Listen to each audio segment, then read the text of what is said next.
Everybody, welcome back to the Phaithful Phanatics show live here on DSM-Media's Philadelphia YouTube channel. Guys, first and foremost, if you are new to the channel, if you like the content, if you want to be interactive throughout this morning show or any of our shows here we host on the channel, make sure to support by smashing that subscribe button. It is the best spot to get your thoughts, comments, and questions pulled up here on the screen with your host. I am one half of them this morning, Dylan Davis. To my right, my faithful co-host, Scotty. Hope everybody had a happy and healthy New Year, my man. Welcome to the first episode of 2024. So this should be a good one. Yeah, happy New Year. Eagles start off the new year on New Year's Eve with an embarrassing, disgusting home loss to Jonathan Gannon and the Arizona Cardinals.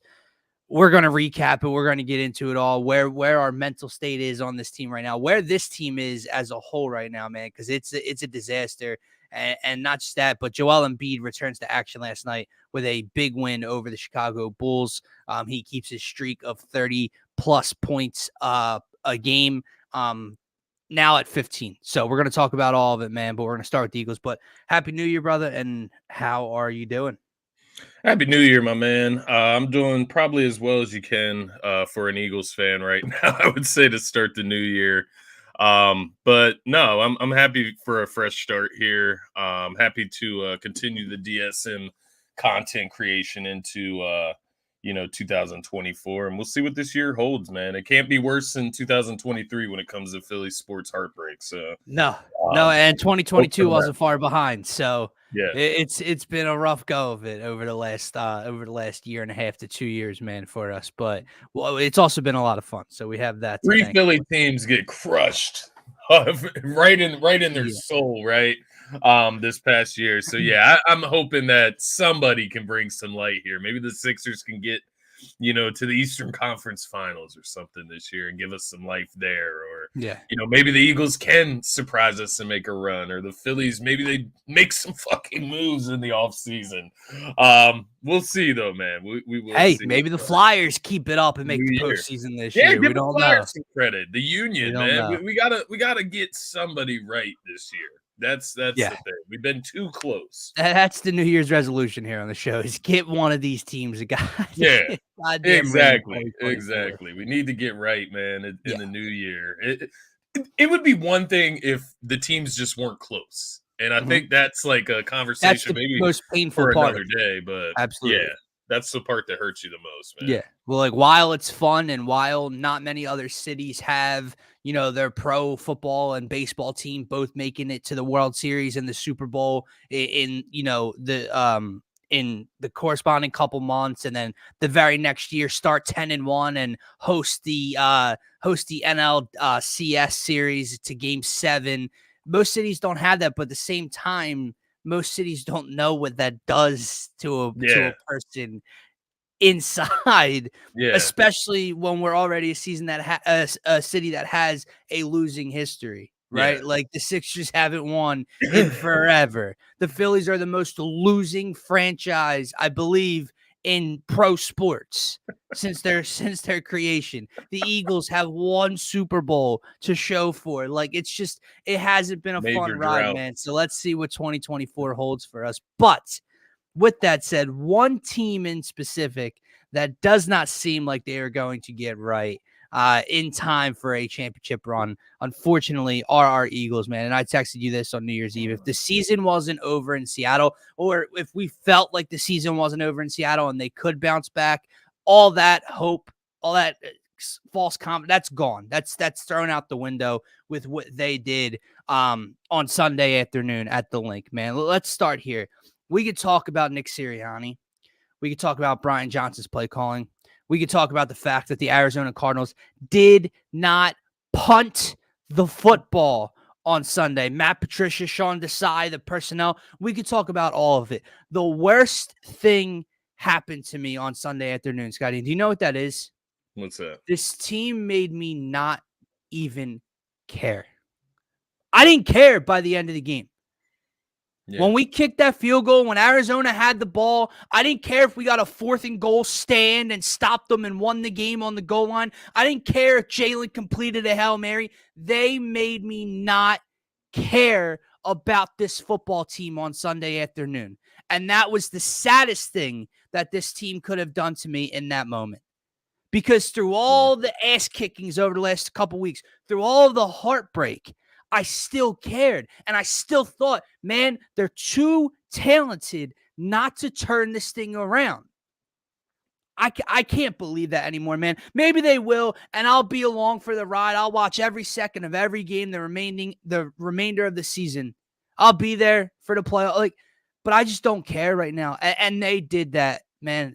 That loss was possibly the ugliest loss I can remember in recent history. I mean, you'd at least have to go back to the Carson Wentz 2020 year, and even then, we didn't have Super Bowl aspirations. Yeah. It wasn't the 3-win Cardinals in Philadelphia. So this was one of the worst losses I've ever seen the Eagles get handed. It comes at an absolutely horrible time. And I just don't believe in this team right now, Scotty. Yeah, I am not going to blame you for feeling that way, man. And I tend to, I won't say I don't believe in them, but it's more doubt than belief at this point is the way I would put it for myself. And, looking at that game, I do feel you as we got to the end of the game, it the result mattered, right? Like in the win column and seeding and NFC. But it didn't, right? Like if they win that game 36, 35, 37, you don't care as much. Yeah. I mean, obviously, we're not sitting here like hysterical or, maybe not panic mode right now, but it wouldn't have made me any more comfortable, if that makes sense, right? Like letting up 30-plus points to Kyler Murray and the G squad from, the fucking NFL G League or whatever the hell you want to call it, the developmental league, USFL squad, right? Guys like Greg Dortch and, James Conner just destroying us, like, that type of stuff, that type of stuff worries me. Don't know if it can be fixed. The defense looks worse with Matt Patricia. At this point, I think there's too much evidence that it's not going to get fixed this year. Yeah, the defense is the problem. And, that's the part where that's a lost cause in my eyes at this point. Right. You look at the offense, there's still positives within the offense. They did score, 24 points, I guess, without the Sidney Brown touchdown. But there's still those inconsistencies with the play calling, right? Do we still have those complaints? Like what kind of play calling are you talking about? See, that's the one thing that's killing me inside, man. The defense is the biggest issue, but for some reason, all I can think about are those 3 plays. That's all I can think about. I know, and I do feel you because that's the struggle for me coming out of this game. And my mind immediately goes to that 1st and 20, 2nd and 16, back to 3rd and 20. My mind goes there immediately for this game because that is the changing point in the game.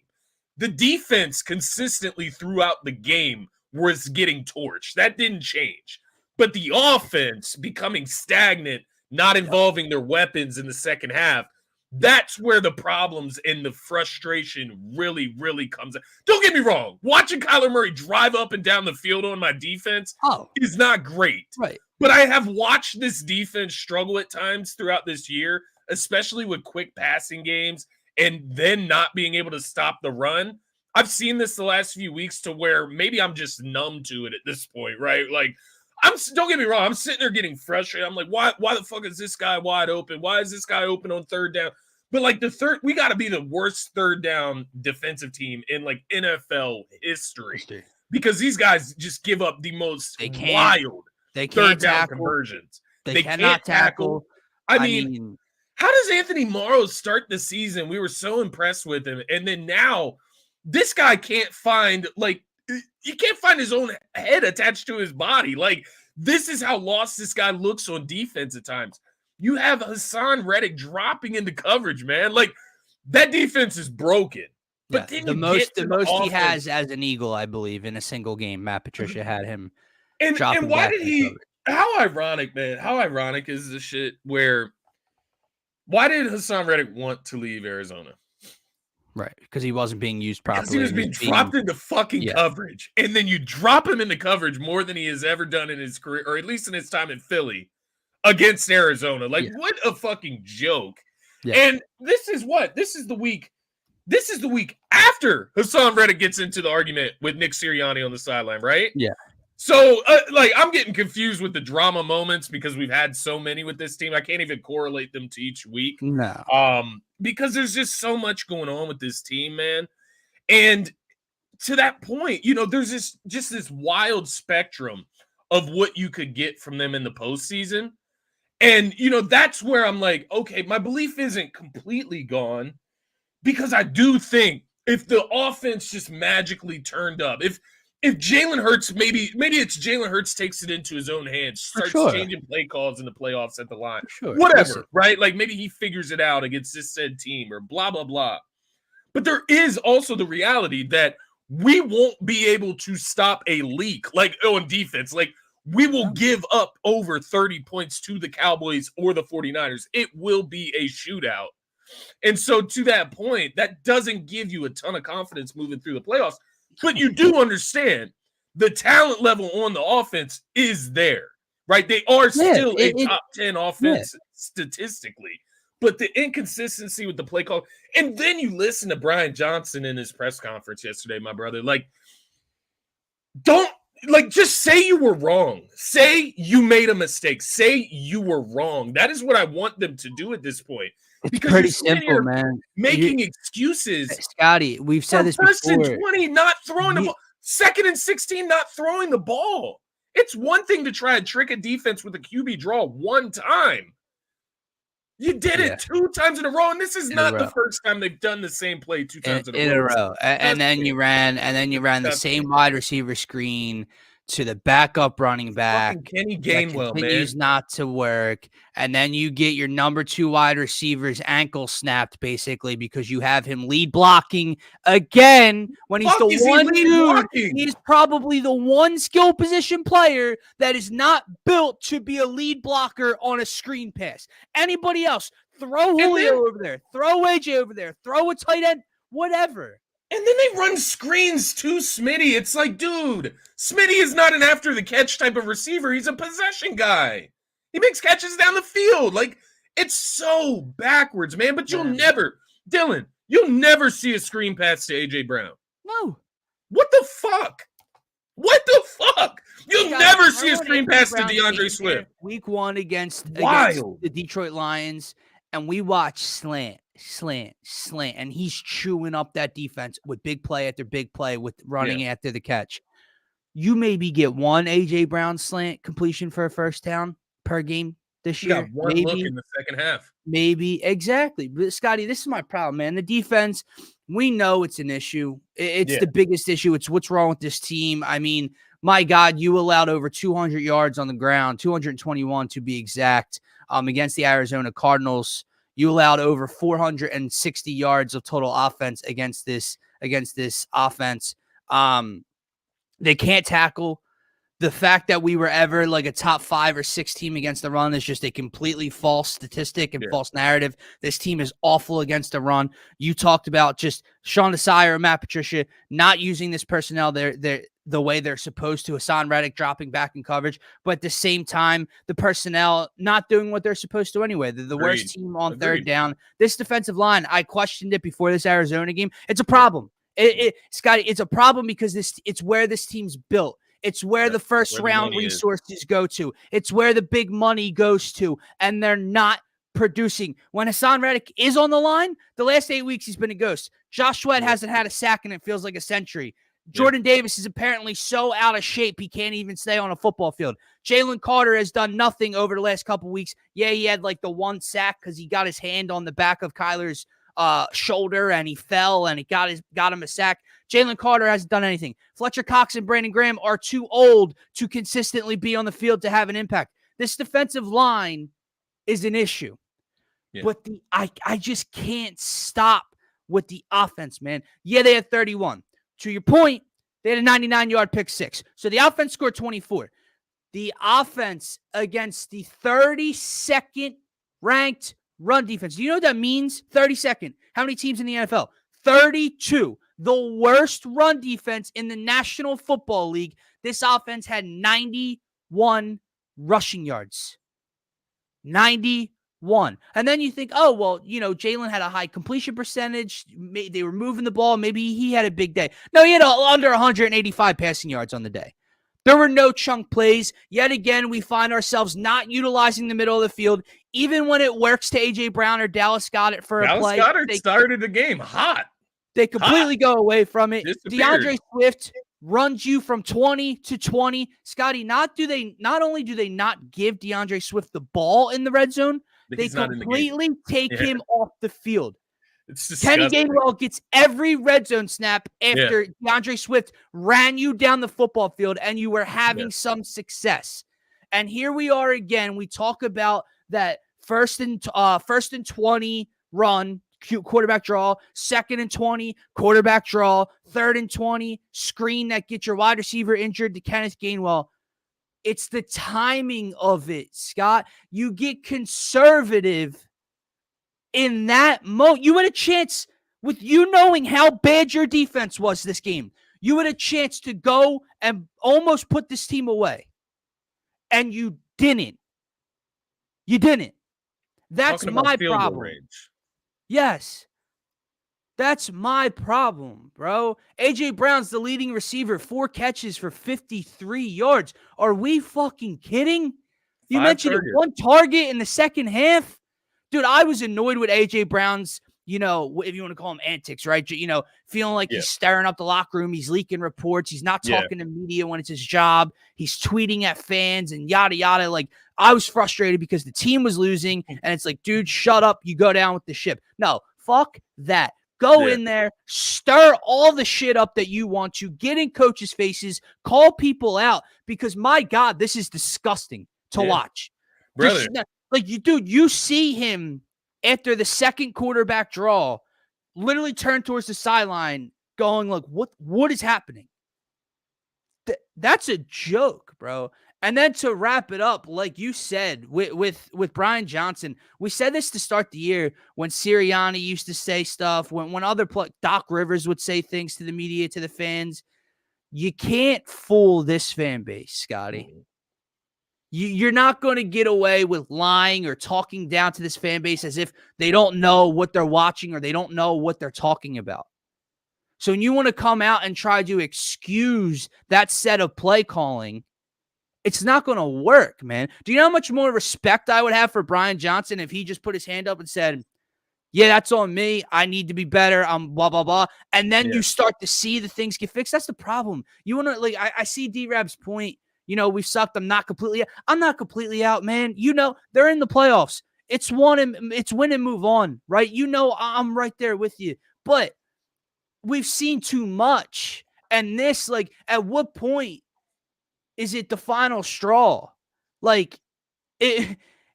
got the 2 ass whoopings, but we said, okay, it was the gauntlet. It was the 2, rival teams, yada, yada. Then you got the heartbreaker against Drew Lock. Oh, it's not over yet. Then you only win by 1 possession on Christmas Day while Tyrod Taylor has the ball with a chance to tie the game. Okay, a win's a win. And now you lose like this to the Arizona Cardinals. And again, man, at what point can we stop having to call this team out on what's in here? Yeah. Who was the head coach on the other sideline on Sunday afternoon? Yeah. At what point do you need something to get you going? Do you need more fuel in the tank to light a fire under your ass? And you let that nerd come into here and have his offense not punt against this defense. He coached the pants off of Nick Sirianni on Sunday. Yeah, absolutely did.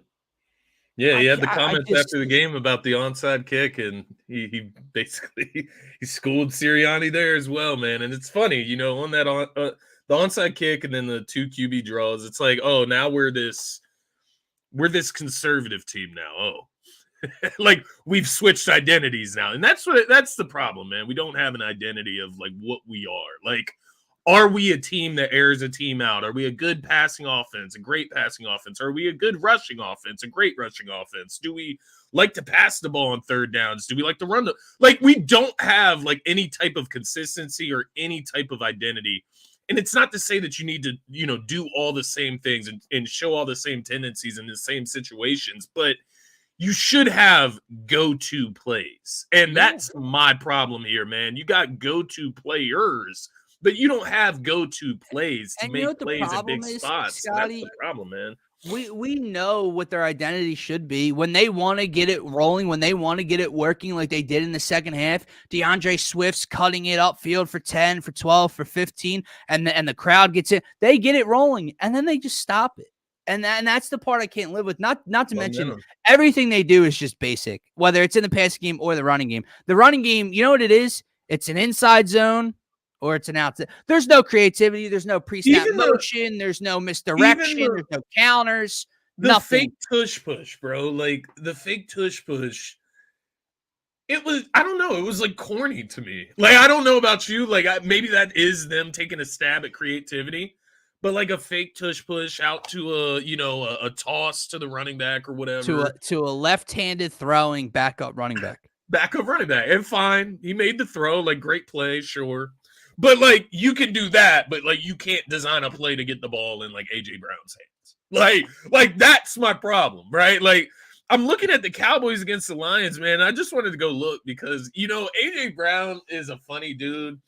And I started thinking about his position and I started to like try to look at things from his perspective of where he's at mentally with this team and why he hasn't talked to the media and all of the drama that's gone along with AJ Brown this season. But I started to think and I was like, man, I would probably act the same exact way, if not worse. I would probably talk to the media and I would tell them what's on my mind. Like he's being a better teammate than I would be. And that's where I'm at right now because you look at the Dallas Cowboys on, what was that, Saturday night against the Lions? Yeah. CeeDee Lamb has a career fucking night, like a legendary night, let's be honest. 227 receiving yards, 13 receptions, a touchdown, a 92-yard touchdown. This man got 17 targets. 17 targets in this game. AJ Brown had 5 targets. CeeDee Lamb tripled this motherfucker up in targets in a game. Like, that's not an AJ Brown problem. That is a system problem. That is a offensive problem. And I'm not saying that you have to go to AJ Brown 17 times. He should be getting 10 targets a game, period. Like, that is it. And I will even go further. Smitty and Goddard should be getting a certain amount of targets per game. But it's like there's no type of facet to this offense as far as getting the ball to your guys. Even though once again, inconsistency though. I say that, but against the Seahawks, they only target 3 guys, right? So each week they're doing different shit and it doesn't make sense and it doesn't work because they don't have an identity and they're not really showing that they're great at anything, man. And that's my problem. You look at the Cowboys in this game, there's 3 guys on the roster that got more targets than AJ in that game against the Lions. There's 3 guys. Jake Ferguson got more targets than AJ in a game. Like, that should never happen, man. And it's been happening way too much since the beginning of the season. That is so effing inexcusable. I don't even know what to do with that stat. It's disgusting. Yeah, because that's not an AJ Brown issue, bro. That's either a Jalen Hurts or play calling or system, like you said. Problem. It's like AJ Brown tweeted a few weeks back it was another big CeeDee Lamb game. He tweeted it out. He said they get CeeDee the ball. They get him the ball. It's a fact. I think it was very telling what he said to the media though when he did speak after the game. He said I'm not talking, but at the end of his comment he said, "Just know it has nothing to do with you guys." Yeah, meaning the media. I wonder who that's directed towards. Do you think him and Nick had a conversation at all? Like, do you think Nick? I would hope there's been multiple. Nick needs to sit him down and have a one-on-one. Like, you need to have a one-on-one. Like, I hope that AJ has sat Nick down already. Yeah, literally. And said, Brian Johnson. What is going on? What did you bring me here? Like, if that's my problem, Scotty. If I'm these guys, if I'm AJ Brown, if I'm DeAndre Swift, I'm just asking a very simple question. What was I brought in for? Yeah. Because I don't get the ball like I should be. Either of them. So what am I here to do? Am I here to help you win games and get to a Super Bowl or what? Right? Like that's the part that I don't get. Like if I'm Hassan Reddick, and listen, he has not been good by any stretch over the last 6-7 weeks, has not made an impact even when he is on the line of scrimmage. But if I'm him and I'm being dropped back a career high with the Eagles in coverage in this particular game, I'm asking, what was I brought here to do? Like last year, like if I'm AJ, remember last year when we did X, Y, and Z, and I had this, and that, and I got us to a Super Bowl. If I'm Reddick, remember when I had 17, 18 sacks, helped us get to a Super Bowl, and now like all of that's just gone. And this by Marshawn Lynch, like how does this offense have 2 wide receivers with 1,000+ yards? DeAndre Swift somehow miraculously has eclipsed 1,000 rushing yards. No idea how that's career, by the way. And this offense is boring and it's stagnant, and I just don't get it, man. What was it? Kenneth Gainwell that came out after the game, and his comments to the media were, this is what happened. This is what did he say? Who was it?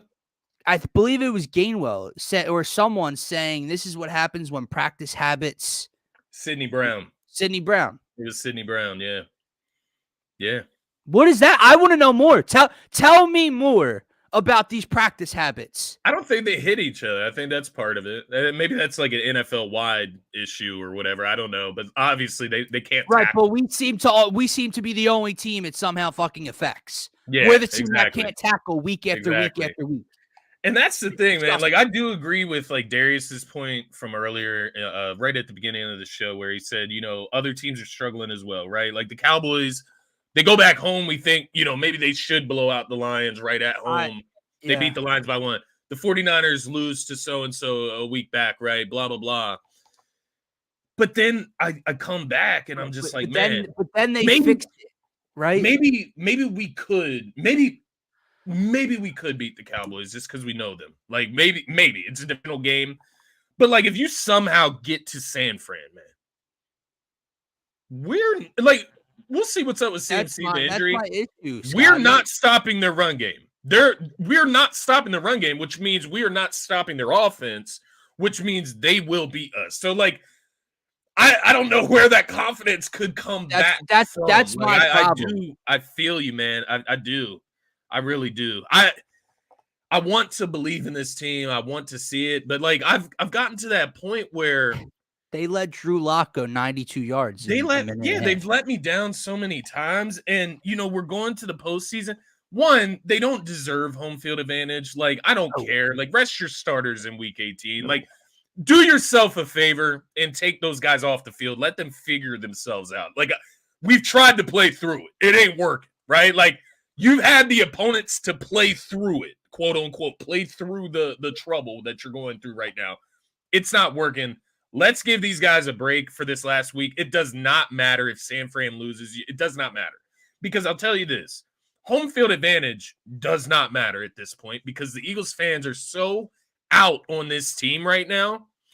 As soon as something goes wrong at home, it's going to be a stadium full of boos. So, like, there is no home field advantage with how this team has finished the season. I'll be quite honest with you there. Because the Eagles fans would turn on this team so fast once they start doing that dumb shit in the postseason that it wouldn't. And rightfully so. Like right when Brian Johnson calls back-to-back quarterback draws, I'd be screaming my ass off too. That woman on the TV, what the hell are we doing? Like that is literally all Eagles fans ripping their hair out. What the fuck? And like that's what a home game would look like for us is that woman in the stands plus a lot more obscenities coming out of that said fan's mouth. Like, that would not be beneficial for them at this point. So, like, home field advantage doesn't matter. That's where I'm at. We don't need, like, all of these extra factors weighed into this situation. Either the Eagles will or they won't come playoffs. Yeah. And there'll be a first round, second round if they don't. My issue is... at least for the first round to get to the divisional round, I still would prefer to be at home and play like Seattle than I would to go on the road and play Baker and the Bucks. I do feel you, yeah. I I like what happens if you're at home and you play Matt Stafford and the Rams. You stopping that offense right now? You stopping Puka and Cooper Kupp and Kyron Williams? You doing that? I don't know. I don't know what to do or what to say with this team. The issue I have is I get your point that we have been playing through it and it's not working and it could go even further south, but I don't know if they can go into the postseason, meaning these starters, with the final taste in their mouth of the regular season is losing to the Arizona Cardinals. I don't know what that does for them. I would play them. I would still, obviously, you try to win the division. I think they need a good win, but I think they need a win in itself. Like I'm not comfortable with Jalen Hurts going into, the playoffs with the last game he played. Maybe it's a motivational thing. Maybe they need that to be the last thing. I don't know. The one thing I will say, Jalen, man, I love him to death. But, Scotty, he's Mr. Stoic, right? He's Mr. Calm, cool, collected, no facial expressions, no emotions, right? He never gets too low, too high. But then when the fans are booing after the third down play call and this defense steps on the field that hasn't gotten a stop all game, Jalen's on the sidelines trying to pump the credit. Now you try to get involved, bro. Now you try to get the fans riled up. In a moment, like, bro, your defense hasn't gotten a stop. You know that your offense just let them down. Yeah. And now you turn and you're going, no, not now. Not now. I guess, like, to your point about the Giants game, like, maybe you do put the offense out there. Maybe it's 2 quarters. Maybe it's a certain amount of drives or something like that. I don't know. I guess for me, I would love to see if the defense is tired. Like, just give them a break and see if they can rest and maybe get a little bit back. Like, they weren't this bad to start the season. You know what I mean? Like, this is horrible right now. Like, this is horrible. Like, but then you see Hassan Reddick dropping back into coverage, and it's like, are they tired, or is this just man? It's what I can't understand. It's like, okay, we lost to Seattle, and you cannot allow that 92-yard drive, but for 58 minutes, Matt Patricia's defense looked a lot better than Sean Desai's. And then fast forward a week and a half and 2 weeks, and it's, oh my God, we're worse. Yeah. We are somehow worse. Yeah. We got Maddox back. We're worse. Yeah, I don't know. And yeah, man, like, how many times, like, at what point do we just say this team's like, this is a learning opportunity? We're just dumb. Like, this team's just dumb. All right, there's no more learning opportunities. They're going to fail the test over and over and over again. They're not a smart kid. Like, yeah. Hey, man. The thing, what I'll say to get ahead of things here, maybe we'll move to the Sixers soon, because what I don't want to see moving forward, and mind you, everybody can do what they want. I'm not God. I'm not going to make you do what you don't want to do. But what I would really like to not see going forward is, Eagles fans, say the Eagles go into the playoffs and blow out the team in their first round, right? Mm-hmm. Maybe they blow out the Buccaneers in Tampa Bay. I don't need people coming back, like, at me, telling me, like, oh, look, you were out. Like, no. Like, if you're out on the Eagles right now, like, you are rightful to be in that position. Let's not, like I was telling you earlier, I'm not all the way out. No. But I don't need some revisionist history of Eagles fans coming at me telling me, like, to fellow fans and fellow content creators that I see on Twitter all the time that say this stuff when it comes to Jalen Hurts and when it comes to the Eagles, when they do make those tweets, to your point, stay on that side. Y'all are out. Y'all think stay on. Let's get a definition of being out on this team. Hold on.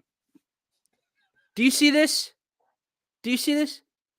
I'm never out on this fucking team. When I say I'm out on this team, it means I do not,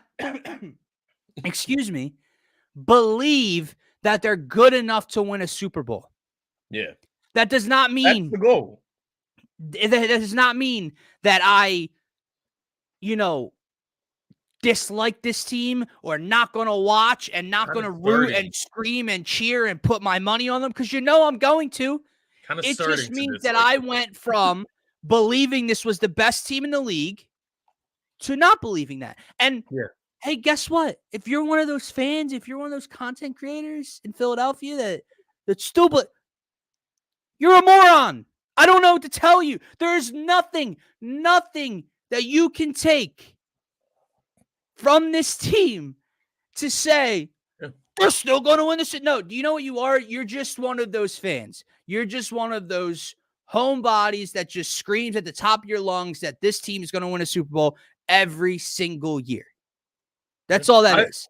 I do think it is one of those situations, you look at this team, man, and what was the goal for this season? Like, it was to come out and win a Super Bowl, man. So when you're out, I was going to bring that up, right? Like, you know how you said with D-Rab's comment, like, how other teams are going through this, and I get it. Like, you mentioned the Niners, but they're not really going through this at the same level at all. No. But there's been other teams, right, that have lost games, have lost bad games. Like the Cowboys lost to this same Cardinals team earlier on in the year, right? Like, I get it. The problem that I'm having is we're not supposed to be other teams. Yeah. We were supposed to be the NFC. We were supposed to be the class of the NFC. We were supposed to be the odds-on fit. We were supposed to get back to the Super Bowl.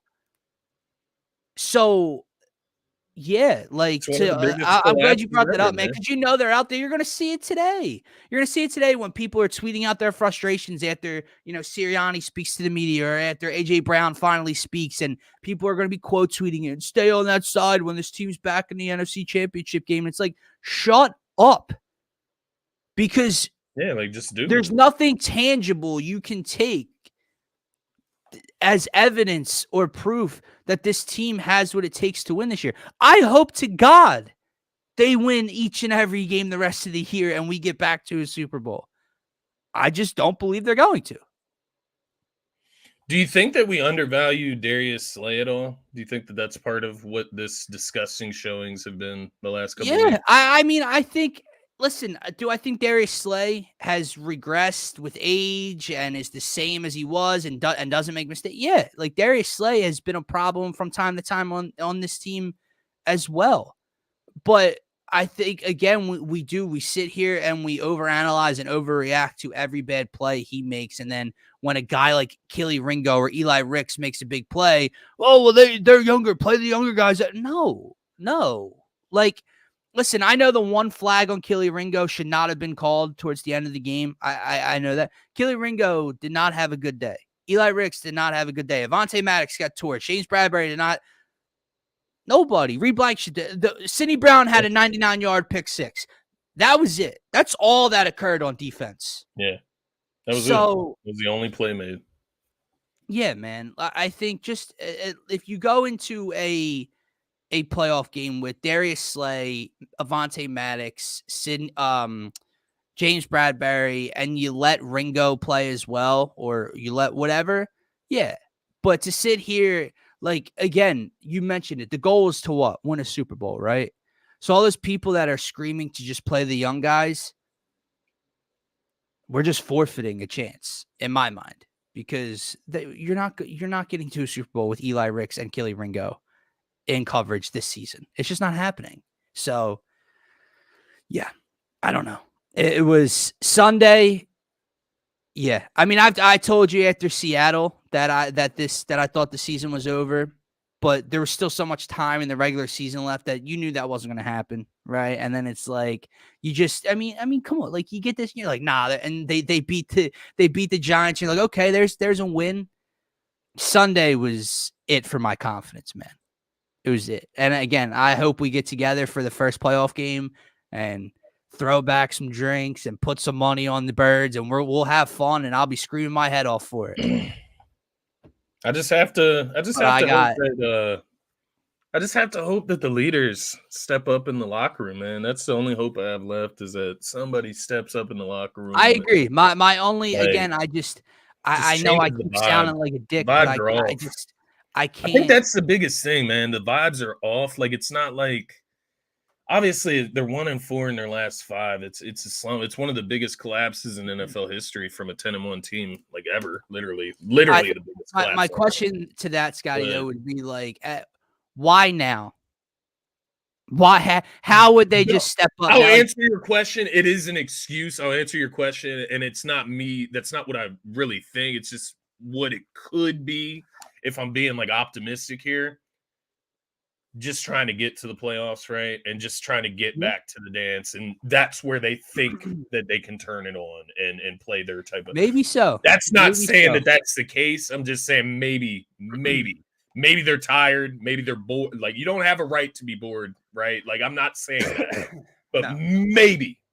I'm not going to give them that benefit of the doubt at this point. I hear you. I think that you still beat the Cardinals at home. Like, that point of view would just have to go right into the hope category. You have to hope that is somehow a mindset of some of these veterans or guys. And AJ got him out to an escape room, so that'll fix everything. Escape room to build camaraderie. I'm not even playing him. Like, you got to try something at this point to change the vibes and get everybody back together. Right, but how is this the point? How is this the point we've gotten to? Yeah, you know what I mean. Well, we were 10-1. Did anyone need to go to an escape room? Like, it's Jason. Like, that's the thing that bothers me, man, Scotty. Is what fight is there in this team? Like, they have not responded since the losing has started. That's my issue. To say that, man, is really just damning to me when you have guys like Jason Kelce and Lane Johnson on the team as well, man. And it's like, you come out and it's like it's Jordan Mailata making mistakes on the offensive line and getting a holding call in a big spot, and it's just the guys, the pillars of the team that are also making these mistakes that are just. And another thing, but you mentioned the veteran leadership. It comes on the D line as well with BG and Fletcher Cox, and this whole Brian Baldinger drop yesterday, which I mean, I don't think it's a surprise to any Eagles fan when you watch the game and you see Jordan Davis's body and shape and how he's not on the field a ton. But that drop by Baldy was tough, man. And then again, you talk about those Eagles fans that just will, call out everybody and anybody that says something bad against this team or a player. Eagles fans, quote tweeting that and quote tweeting other people pissed off about Jordan Davis by saying, basically just saying like, you're an idiot if you're against Jordan Davis and Jalen Carter now. Like, what are we doing here? Listen, Jalen Carter, rookie year. We know what we're hoping Jalen Carter to be. But Jordan Davis, to me, is still a huge question mark. So to sit here and act like we should just be comfortable with having Jordan Davis and act like he's a pillar on this defensive line is a joke, because the fan base was split on draft night when they selected him that high. There were concerns about his shape. There were concerns that he's not a 3-down guy. There were concerns that he's not in, really much in the pass rush department. He didn't do much last year. He didn't have a sack last year. He got injured, so you don't know what he was really his rookie year. He comes out this year. He starts well, and now he can't even really get on the field because he's so out of shape. He's a nothing in the pass rush department still, and clearly he doesn't do much in the run-stopping thing. So where am I supposed to just sit back and go, oh, well, we got Jordan Davis? No. We don't know what the hell Jordan Davis is. Yeah. And I would, the crazier part, man, I saw Nolan Smith playing like middle linebacker at some point in this game. And, it brings the question of even this most recent draft, man. Yeah, the opportunity, you could have gotten a guy like Brian Branch, safety. You could use one of those right now that makes plays and is good at the position. But, yeah, Brian Branch, Kyle Hamilton, both of those guys. And maybe we look back, maybe it's a BG Earl Thomas situation. Very well could play out like that. We don't know. But as of right now, you can't sit here and tell Brian Baldinger that he's an idiot. Like, he watches film, he studies film, he does these breakdowns every inside weekend. The building. Like, yeah, what? like that's where he's like, are some reporters, just dropping false information or creating narratives or just idiots? Yeah.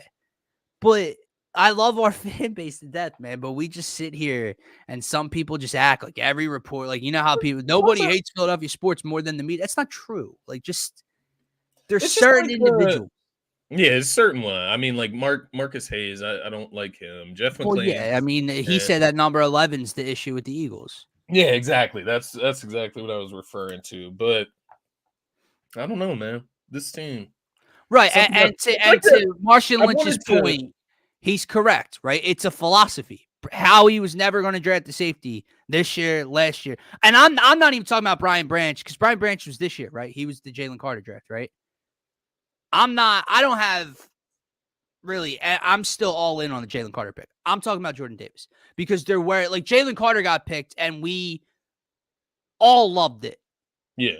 Jordan Davis, there was concern, and now those concerns in year 2 are flashing.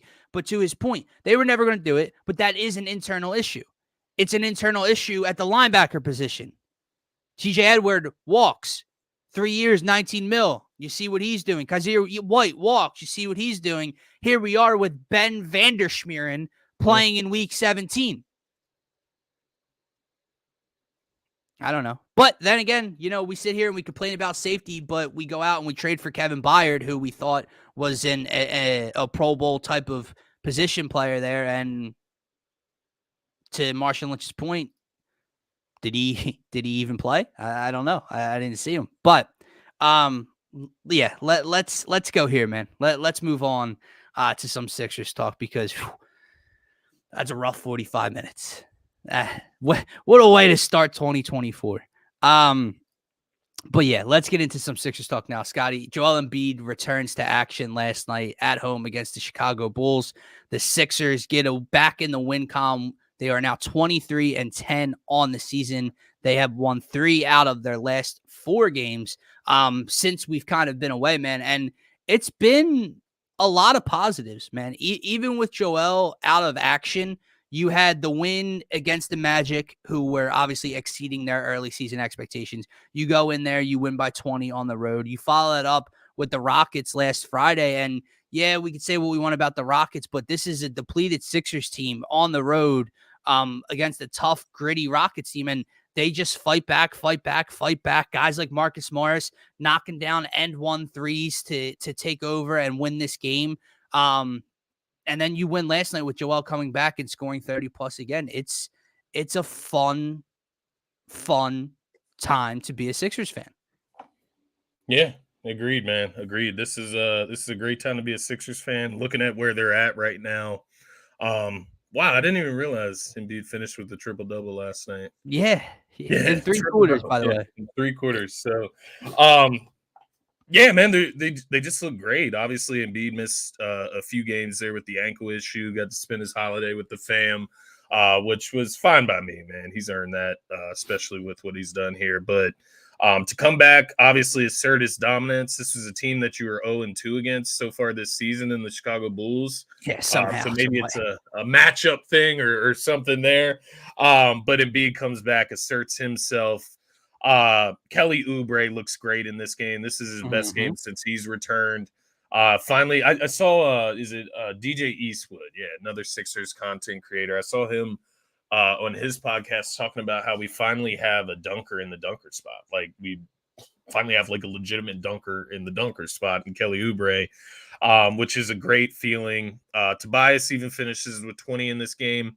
Loved what Nick Nurse said after the game as well about Maxey and kind of his approach defensively, putting the refs on notice with how he's played physically. And then even, his talk about, keeping Embiid in the game with 3, like just talking about how he handles foul situations for his players.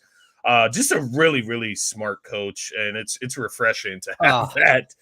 In these press conferences, Nick Nurse has been the best thing to happen to the 76ers. He's not super defensive, man. And I think that's what I like. Like, he's willing to explain he's open. things. He doesn't act like, we should just accept what he's doing because he's the expert here. He lets us know what he's doing and why he's doing it. And I think that's good for a city like this. Yeah. And he holds the guys accountable, right? When Maxey doesn't shoot enough, he'll come out and say, Tyrese Maxey can never leave a game with only this many 3-point attempts. Like he's not one of those guys, like you said, like again, I can't repeat this enough when it comes to coaches. You're not going to fool us. You're not going to fool this fan base. So the way Nick Nurse has handled his media duties and the way that he, like you said, explains things, lets you know where his head's at, but also hold him and the team accountable when they need to be held accountable, is the best thing that could have happened to this team. It's the best thing that could have happened to Joel Embiid, if we're being quite honest, right? Because since Joel Embiid's been a Sixer with Doc, with Brett Brown, there's been just a bunch of excuses and being defensive and all of that. Not anymore, man. Not anymore. Yeah.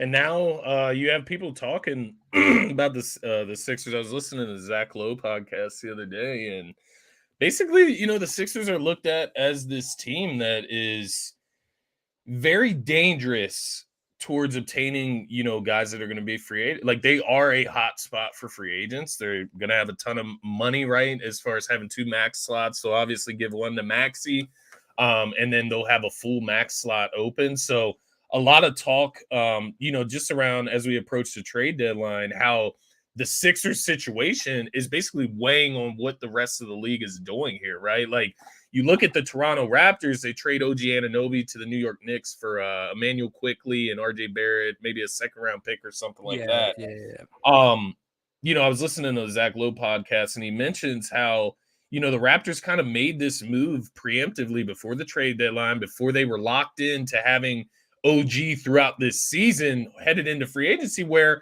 boom, the Sixers can come in, swoop in, and take him out of their hands for free. And that's a likely place for where OG would fit. So just having this type of discussion around the Sixers just speaks to the great spot that we're in right now. It's a place where players will want to play. I think that's a big thing, because you look around the team, it's not just Embiid that's having fun here. It's the rest of the guys too. Other guys are having career years this season as well. And I think it's going to be looked at as an opportunity for that, where people can come in and play beside Tyrese Maxey, play beside Joel Embiid, and have their best seasons in their careers, and can ultimately earn more money for the future. So I think we are kind of hitting that groove spot for the Sixers right now. And let's be honest, they could make a move before the trade deadline this season that could ultimately shift their odds, man. There's a lot of talk about a bunch of different players. You got Kyle Kuzma, Tyus Jones, Jordan Clarkson. There's a bunch of players out there that are available within the margins. But then also you have the guys like Siakam, DeJounte Murray. There's guys that are available that can make a significant difference as well. And Mikal Bridges is another name. Lauri Markkanen is a guy that I know a lot of people out there want as well. Yeah. I don't know how I like that one. I'll be honest with you. He's a great scorer, but I don't know how I feel about a 7-foot power forward that can't move his feet next to him. Like, I don't know how that fits, but probably a better fit than Tobias Harris, to be fair. So, but real quick, let me just get my joke. Let me just get my one little frustration out of the way here. So Marshall Lynch will probably enjoy this one on this Wednesday morning. Scotty and I tailed Sixers team total over last night. 117.5. And they scored 73 in the first half. Cooking. Scored 25 in the third quarter. So let's do some quick math. Oh, they needed 20 points in the fourth quarter. So not only did they only score 12 points in the fourth quarter, 12 points in 12 minutes. They scored 10 points by the 8-12 mark of the fourth quarter. They were at 110 with 8 minutes and 12 seconds left. They did not score a point in the final 8-12 of last night's game. And I get it. They were up by so no one talked about it. And I was just sitting there so frustrated, dude, that I literally, because it was the Bulls, it's January, I literally didn't even care as much about the win because I was so frustrated. I'm seeing Ricky Council the fourth and Kenneth Lofton. My God, like, I know it's not fair to just judge a dude in his first 2 minutes. My goodness, this dude didn't hit the rim. He turned the ball over about 3 times. They had Jaden Springer and KJ Martin playing point guard. Oh my God, I wanted to throw up. That has to be a record. It has to be an NBA record that a team does not score 1 point in the final 8 minutes and 12 seconds of a fourth quarter. Yeah, and they that's were insane. in the bonus for the final 6 or 7 minutes. That is insane, man. Yeah, this ends up being a 13-point win for the Sixers. Yes. And no one talked about it Hilarious. because they were up by like 35 and no one cared. And I was just sitting here wanting to I'm just punching air over here, just letting everything out. And I'm like, Jesus Christ. But so anyway, that's my little frustration. Last 2-3 minutes here before we get out of here, Scotty. Obviously, D'Anthony Melton hurt. D-Melt's been a big piece for this team to start the season. But obviously, with that injury, becomes a place in the starting lineup to open up last night. Nick Nurse makes that move. Joel Embiid, Tobias Harris, Tyrese Maxey, Nico Batum, Kelly Oubre Jr. is your starting five. Dare I say, is that something you attempt to do even when D'Anthony Melton is healthy? I mean, it's the Bulls. It's an injured Bulls team in Philadelphia. I get it. It looked really good and really fun. What I would say, I would say whatever makes Kelly Oubre the most comfortable. Like if he's comfortable being that sixth man, I think he would be a better scoring punch off the bench. I think D'Anthony Melton being in the starting lineup versus coming up, I think that would all be matchup based, really. Like depending, like if you have two guards like in Atlanta backcourt, you don't want Kelly Oubre guarding DeJounte Murray. You would rather have D'Anthony Melton. You know, that it goes matchup wise, but I do get where you're coming from there because we saw earlier this season that Kelly Oubre it fits well in the starting lineup as well, and then obviously you get Nico Batum that takes his spot like in a that glove starting too. lineup. Yeah, man, it's just. I think the bigger thing there is, you know, can you somehow move Tobias Harris and get, you know, a good player that fits in. And what I'm talking about, obviously a move for maybe it's a DeJounte Murray, right? Like maybe that's the route you would go. And that's, to be clear, that is kind of where I have shifted towards. DeJounte Murray, I'm looking at him in Atlanta, and I think he would be the perfect complement beside Tyrese Maxey. And then you throw a lineup out there of like Tyrese Maxey, DeJounte Murray, Kelly Oubre, Nico Batum, and Joel Embiid. That lineup is like a dream right there because now you get the length, you get the ball handling, you get the playmaking, you get the defense with DeJounte Murray, but he's also become a much better shooter since he's gotten to Atlanta as well. He can shoot the three ball. So that seems like the perfect fit. I guess what I'm saying is I would lean towards taking Tobias out of the lineup, but no, I think it's a great question, and I think it speaks to the versatility that this team does carry because you could throw an Oubre into the lineup, you can throw Melton into the lineup, you could throw Jaden Springer into the lineup, and something weird might happen with this team. Yeah. But that speaks to the versatility, I think, in the depth that they've built. Like we talked about at the beginning of the season, man, when they started out hot, we were loving what we were seeing, spreading the ball around. They have kind of flipped the script on teams like Milwaukee and teams like Boston, where those teams have become more focused on their starting lineup, their starting five. The Sixers have, 10 guys that they could probably go to in the playoffs. Yeah, I mean, I know he didn't have a great game last night, but obviously helped them come away with a win on the road. What Marcus Morris has turned himself into in this role that he has with the Sixers has been amazing to see as well, right? Like just a guy that can space the floor. He's tough. He's physical. He can shoot right in the mid-range from beyond the three. He's been really, really good for this team too. So there's lots of different options and avenues this team can go. I hear Marshawn Lynch, but I will say, what does Sixers DeJounte Murray look like? Yeah. And that's the difference maker, right? Like guys can start to look bad, look like ball dominant guys, look like not whatever on frustrating teams and losing teams. What's he look like in a different system next to superstars? And what I would say as well is that maybe it's not the worst thing in the world to just take the ball out of Maxey's hands a little bit. It doesn't mean you take it out of his hands completely, but he is a great spot-up shooter. So a guy that could play make for him is not the worst thing in the world there. But yeah, I don't think it's like you take full control out of Maxey's hands. I think he's still the point guard. Playoff time, right? You really have first-time point guard Tyrese Maxey, right? Yeah. So to have another guy that can share those ball handling responsibilities in the half court, come playoff time is something they could be looking for. It's one of those things, this is not Doc Rivers where things are black and white between the bench and the starting lineup. So DeJounte Murray maybe starts with Maxey and then he leads the second unit as the point guard there, right? When Maxey's out. So, like, there's all different things. Main thing, this team does need another ball handler, another playmaker that can either come off the bench or start for them. So that's my main point there. But I do like DeJounte. I think he's a dog. I've seen him play against us a couple times. I've seen him play an international play. And he's not not international, excuse me, but rec league play, I should say. I've seen him go at guys like Paulo Banchero, big dog. He's not afraid of anybody, and that's really the mindset that I like. Refreshing, right?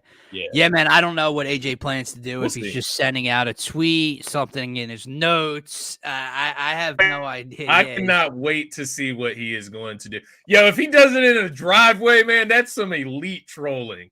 Yeah, it is. That's some elite trolling. But I have no idea what this man is about to do today. Me neither, man. But with that said, guys, that is going to wrap up this Wednesday edition, the first episode of the 2024 season here of the Phaithful Phanatics Show. If you are new to the channel, if you like the content, if you want to be interactive like Brett, like D-Rab, like Marshall Lynch, make sure to smash that subscribe button. It's the best spot to get your comments pulled up here on the screen here with your host. For myself, for Scotty, we will see you on Friday morning. Have a great rest of your day. Peace, everybody. Go Sixes.